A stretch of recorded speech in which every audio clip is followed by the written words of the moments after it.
আসসালামু আলাইকুম। আজকে আমরা আলোচনা করব 16.3 পরিমিতি 3 নং প্রশ্নের সমাধান।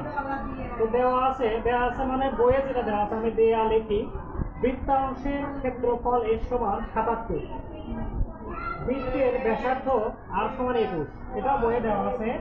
তাহলে বের করতে বলছে আমাদের বৃত্তস্থ কোণ সমান থিটা। তাহলে দেখো এই যে বৃত্ত পুরোটার ক্ষেত্রফল দেওয়া আছে 77, তাহলে এখানে আছে ব্যাসার্ধ, তাহলে ব্যাসের অর্ধেক ব্যাসার্ধ, পুরোটা ব্যাস অর্ধেক, এই অর্ধেকটা দেওয়া আছে 21 অর্ধেকটা। আর এই কোণ কেন্দ্রে একটা কোণ উৎপন্ন করছে, তাহলে কেন্দ্রের কোণটা হচ্ছে থিটা, এটা বের করতে বলছে। তো আমরা জানি বৃত্তাংশের ক্ষেত্রফল পাই আর স্কয়ার থিটা ডিভাইডেড 360, এই সূত্রটা তোমাদের মুখস্থ রাখতে হবে।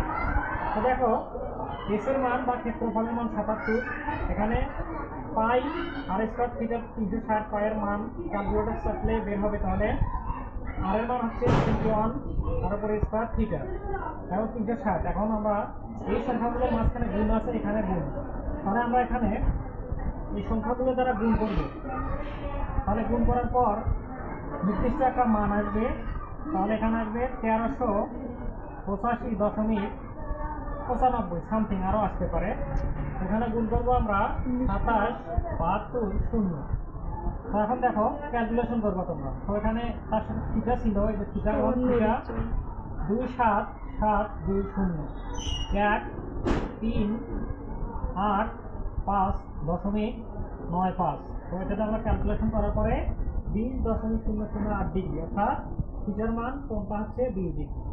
আশা করি সবাই বুঝতে পারবে।